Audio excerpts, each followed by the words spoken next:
다음날에 학교 가면 뭐 책가방도 주는 줄 알았는데 내가 생각했던 그런 학교가 지금 아니고 이 사역장이 학교라는 거예요. 좀 무식한 공부였지만 이 성경이 북한에 들어가야 내 가족이 산다라고 하는 거예요. 진짜 그런 식으로 공부했었어요. 늘 하던 데를 앉아가지고 무릎 바닥에서 이런 듣는데 눈을 딱 뜨고 일어나려는 순간에 중국 경찰이 10명이 제대로 확 덮치고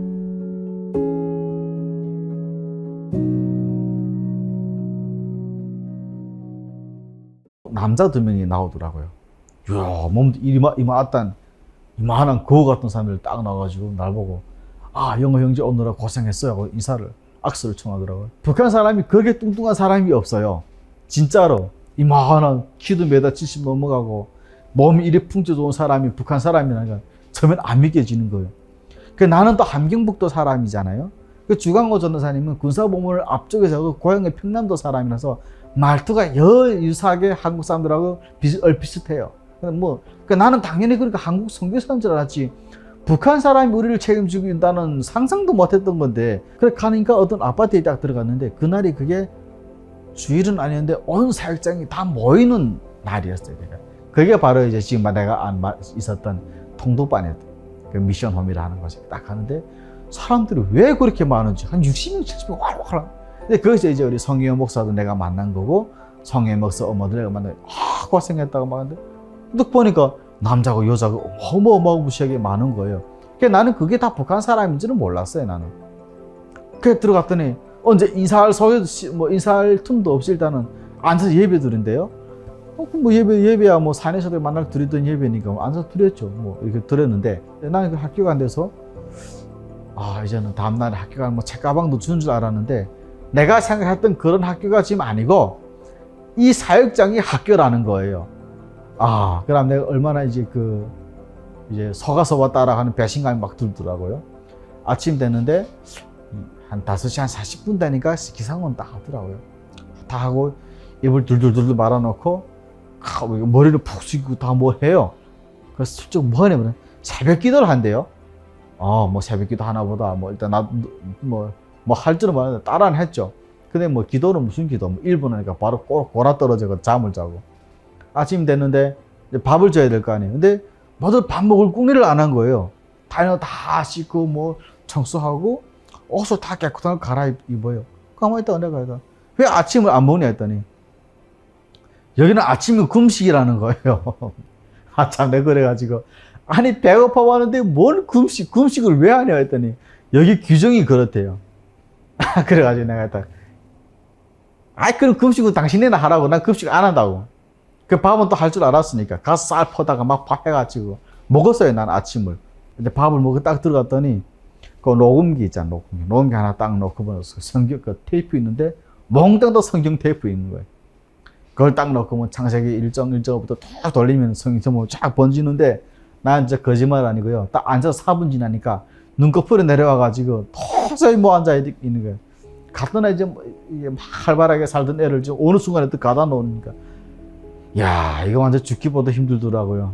그런데 뭔가가 모르게 나가지 못하겠더라고요. 이상한 힘이 계속 잡는 느낌? 그리고 그때 제가 에어스리가 얼마나 많이 이렇게 두두두 됐겠어요. 근데 그 전까지 돈도 잘 먹고 돈도 맛있는 것도 막 사 먹던 애인데 여기 오면 만날 아침도 굶겨놓고 밥에다가 만날 배추국만 주고 앉아있지 막 싫죠. 근데 그 생활이 난 너무너무 좋았어요. 그렇게 많은 분들하고 같이 있으면서. 근데 제가 결정적인 된 계기가 하나 있었는데 사실 사역장에 있을 때 그 형님들이 싸운 적이 있었어요. 언제도 북한 사람들이 싸운다 하면 아직 그냥 피 터지게 싸워요. 그런데 그걸 주강호 전도사님이 듣고 오신 거예요. 원래 주강호 전도사님이 군부 제대 출신이라서 원래 모습도 잠깐 좀 장엄해요. 그 사람이 덩치도 이만한 사람이 딱 들어왔는데 나는 전도사님이 화를 낼 줄 알았어요. 그 주강호 전도사님 혈육도 장난 아니거든요. 또 그 몸에 또 달리기 축구 엄청 잘해요. 근데 전도사님이 무릎을 딱 꿇는 거예요. 아니 싸우고 저들이 싸우는데 갑자기 전도사님이 왜 무릎 꿇지? 나는 전도사님이 화를 낼 줄 알았는데 그러면 뭐라고 말씀하냐면 내가 당신들을 잘못 가르쳤다고. 우리가 지금 여기 와 있는 게 먹을 게 없어서 여기 와 있는 거 아니지 않냐. 지금 나는 여러분들한테 지금 가르쳐 주고 싶은 게 북한에 대한 사명을 가르쳐 주고 싶다고 생각해 보라고. 왜 북한이 저렇게 못 살게 됐고 왜 저렇게 가난하게 됐고 우리의 이웃들을 우리는 굶겨주어서 보내야 되냐. 그 스토리를 확 푸는데 북한 사람 남자들이요 자존심이 워낙 강해서 원래 그렇게 하면 맞서 싸우거든요. 근데 그 주강고사의 무릎 딱 긁고 그 모습에 이 두 분이 동시에 같이 무릎을 꿇는 거예요. 이거는 사실은 북한 사람을 아는 입장에 이게 일어날 수 없는 상황이거든요. 그러더니 각자 자기 방으로 들어가는 거예요. 방이 한 4개 정도 됐거든요. 그 다음에 난 지금 그 집 서가지고 좀 지켜보고 있는 상황이었는데 딱 들어가더니 무릎 꿇고 기도하는 거예요. 한 30분 지났을까? 나와가지고 잘못했다고.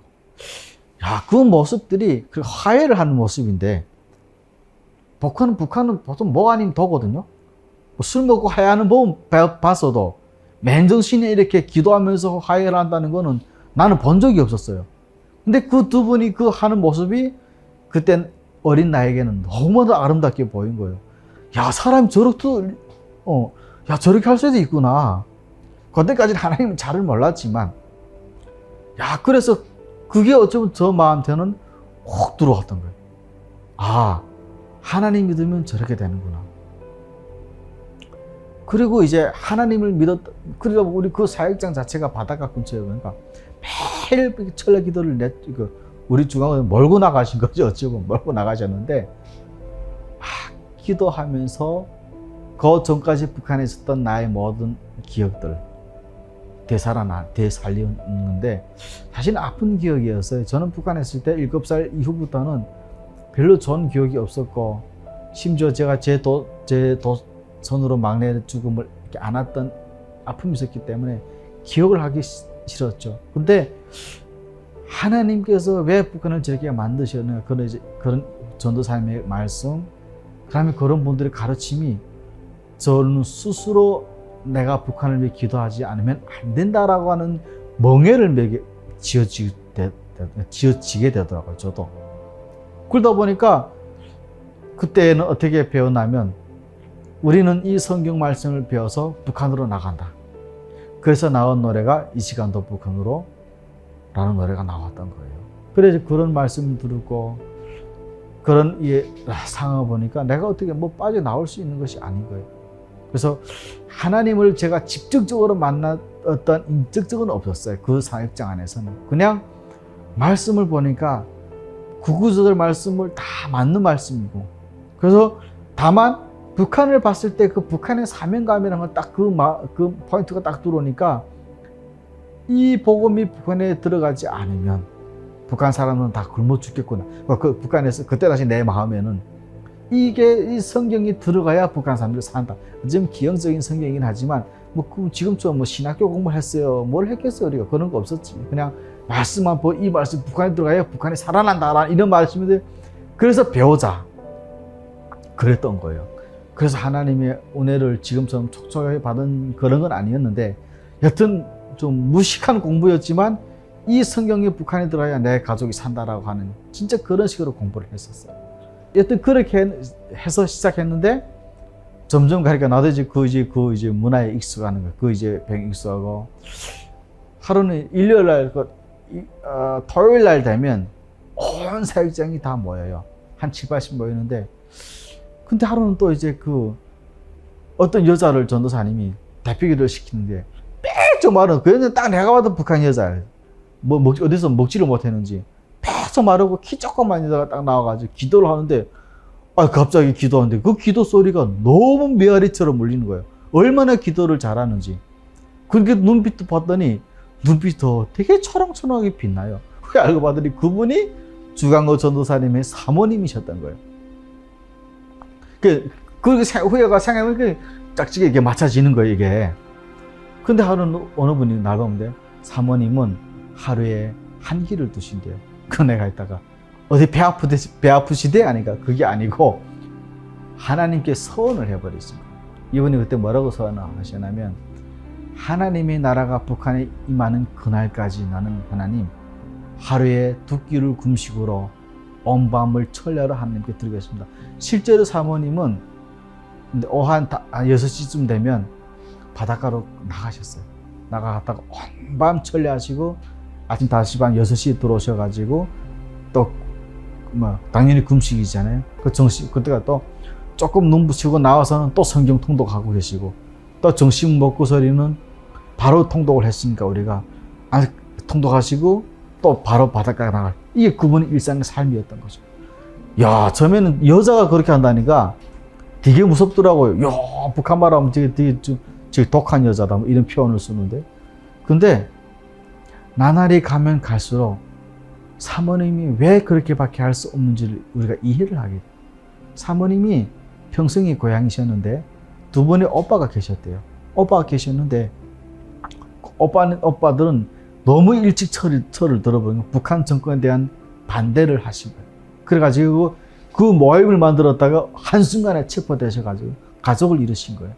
그래서 사모님이 평생에 탈출을 하신 거예요. 혼자 오다 보니까 중국 장벽으로 건너오셔서 어느 선교사님을 만나신 거예요. 그래 그 선교사님을 만나셨다가 그 주강호 전도사님과 만나게 됐고 그래서 두 분이 결혼식을 하게 됐다. 근데 두 분이 어떤 러브스토리는 제가 잘 몰라요. 그래서 결혼했다까지만 알게 됐던 거죠. 아, 그래 그 말 듣고 보니까 그리고 사모님을 봤더니 우리 사모님이 성경을 에스더서를 너무너무 좋아했어요. 특히 그 에스더의 담대함. 진짜 그 왕이 국민을 안 내미면 에스더는 바로 죽는데 내 민족을 위해 죽으면 죽겠습니다라고 나갔던 그 패기를 너무너무 사모님이 사모했던 거예요. 진짜 기도하는데 야, 나는 지금도 그렇게 기도하는 사람들은 거의 본 적이 없어요. 그러니까 북한 사람들 중에서는 야, 진짜 나한테는 그분들의 모든 행동이 하나하나가 너무너무 생소했지만 너무너무 배우고 싶었던 분들이셨어요. 그분들은. 근데 그분들하고 내가 3년을 같이 살게 됐죠. 한 2년 6개월 만에 우리 주강호 전도사님과 사모님이 북경으로 이제 집회를 가신다고 하시더라고요. 그 집회를 가시는데 그 사모님이 제가 그때 그 사역장에서 두 번째로 나이가 어렸어요. 나보다 너무 어린 나이 하나 있었고 철민이라는 애가 있었고 두 번째 저가 어렸는데 그 사모님이 진짜 저를 많이 이뻐해 주셨어요. 영어 형제 하면 뭐 형제는 아니 사실 사모님이면 내가 그때 어린애였으니까 영어 형제 하면서 항상 이제 뭘 챙겨주셨고 항상 기도해 주셨고 그분 입장에서는 나를 그렇게 하라면 내가 어딘가 도망칠 것 같은 애처럼 보였던가 봐요. 근데 그때 이제 가시면서 여자 사역장에 있다가 남자 사역장 잠시 들리셨는데 사모님 그러는 거예요. 내가 영어 형제 이번에 북경 갔다 오면 이제 맛있는 뭘 좀 사줄게요. 나는 진짜 그럴 줄 알고 야, 그 북경 가면 그 북경 사탕도 엄청 맛있는다고 지금 손꼽아 기다리고 있었죠. 근데 딱 가서 얼마 안 돼서 전도사님 전화 왔는데 사모님이 중국 공안에 체포를 되셨다는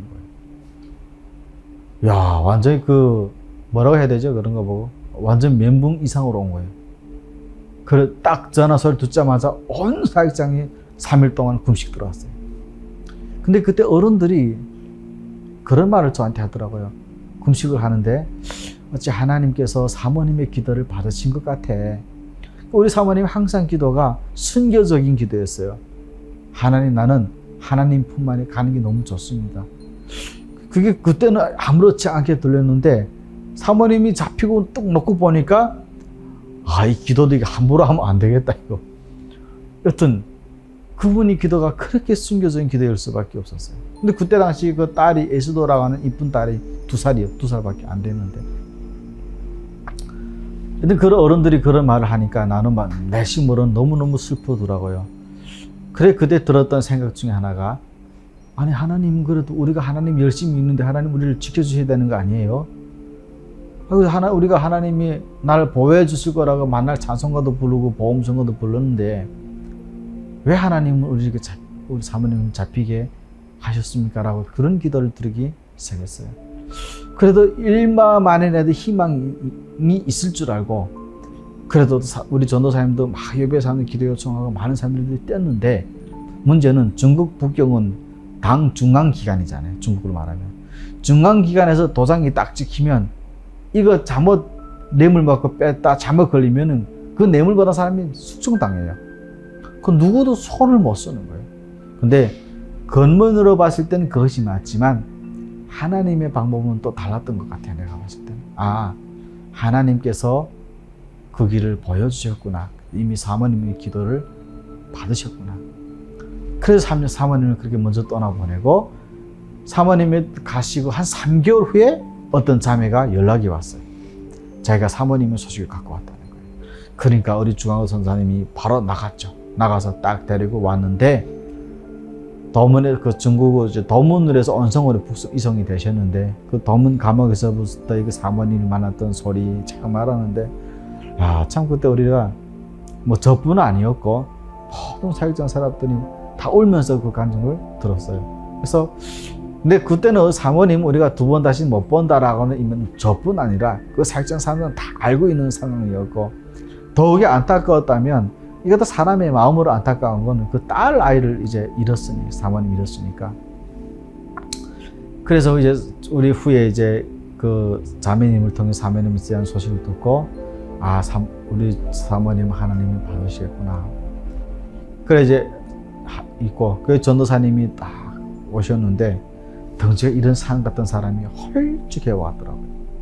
그 다 모이라고 모였는데 뭘 말을 해야 되는데 우리 주강호 전도사가요. 그리 덩치 산만하고 우락부락한 사람인데 되게 또 눈물이 많은 사람이에요. 그 남자가 무슨 눈물이 그리 많은지 지금은 그때 전도사님의 마음을 내가 이해하지만 그때 당시는 무슨 남자가 저렇게 눈물이 많아. 산 같던 사람인데 그 사모님이 그 잡혀간 그 앞에서는 어찌 그렇게 많이 울던지. 그래가지고 이제 모였다가 아무 말도 못하고 헤어졌어요. 헤어지고 다 각기 사역장 가가지고. 근데 참 감사한 게 주강호 전도사님 그걸 이겨내시더라고. 왜냐면 뭐 본인만 있는 게 아니라 본인 달린 식구만 7, 8명이 있으니 또 다시 일어나서 무릎 꿇고 기도하면서 기도하고 일어나고 또 일어나고 이러는 모습을 보는데 옆에서 보는 우리도 마음이 짠하죠. 근데 그때도 나도 이런 기도 드렸던 것 같아요. 하나님 우리 전도사님을 좀 잘 지켜주셔요. 그 2살 된 딸을 둬두고 와이프는 잡혀간 거잖아요, 지금. 그걸 잘 이겨내고 한 2달 만인가 됐을 때 이제 그 딸을 그 주강호 전도사님 고모가 계셨어요. 그 사촌이 아까 막 사촌 엄마가 그 중국 화령 쪽에 있었는데 거기로 딸을 보냈고 그런데 나는 사모님이 잡혀가신 다음에 제가 기도를 하다가 제가 사모님의 바통을 이어받은 것이 천례기도였어요. 금식과 천례기도를 제가 넘겨받았어요. 사모님이 잡혀가신 이후에 저도 이제 기도를 그때도 바닷가에 나서 기도했어요. 기도하면서 뭐 어떤 기도 했겠어요. 내 죽은 동생도 그때 아마 제가 기도를 많이 했다면 2 동생을 위한 기도를 많이 했었고요. 하나님 애들은 아무것도 모르고 죽었으니까 하나님 제발 지옥에는 좀 보내지 마세요. 뭐 이런 기도 들을 수 있는 거잖아요. 그런 거 그 들으면서 했는데 또 사모님에 대한 말 기도를 하는데 사모님이 했던 그 말 한마디 행동 하나 하나님을 사모하는 그 눈빛 그리고 그 마음이 너무너무 간절하고 그 마음에는 이제 그 육체에는 거짓이 안 보였던 거예요. 그래서 내가 그때 나도 어떻게 사모님처럼 살 수 없을까? 나도 저 사모님처럼 예수님을 사모하면서 살아갈 수는 없을까? 뭐 이런 여러 가지 막 생각을 하면서 기도를 했던 거죠. 그러다가 이제 문득 드는 생각, 마음에 딱 주는 찔림은 아니에요. 마음에 어떤 마음을 주시냐면 그 사람이 했던 것을 네가 넘겨받아라고 하는 어떤 마음의 메시지를 저한테 주시는 거예요. 그래서 내가 굶는 걸 진짜 못하는 애였거든요. 굶는다기란 팔짝 뛴 제가 갑자기 금식을 한다?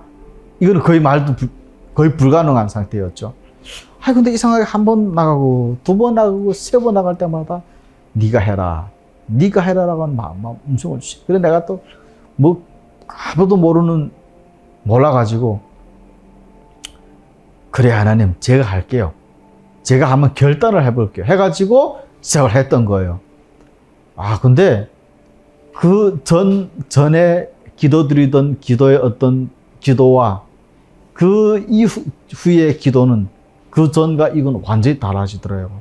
그러니까 완전 너무 간절해지더라고요. 제 기도가 너무 간절해지고, 그리고 그때 이제 우리 사역장은 기도를 해야 살아가는 사역장이라는 걸 그때 알게 됐어요.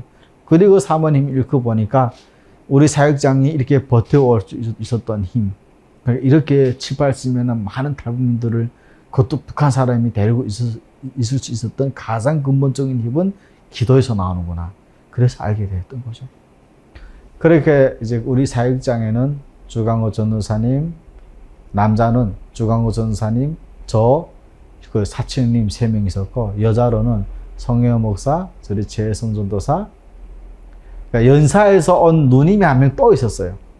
이분은 진짜 내가 제일 찾고 싶은 분인데 찾지 못했는데 연사에서 온 분이셨는데, 이렇게 6명이 그 사역장에 있었어요. 그 하루는 이제 딱 3년이 좀 넘었던 시간이었어요. 그날도 어김없이 전례 기도를 하러 이제 나가게 됐어요.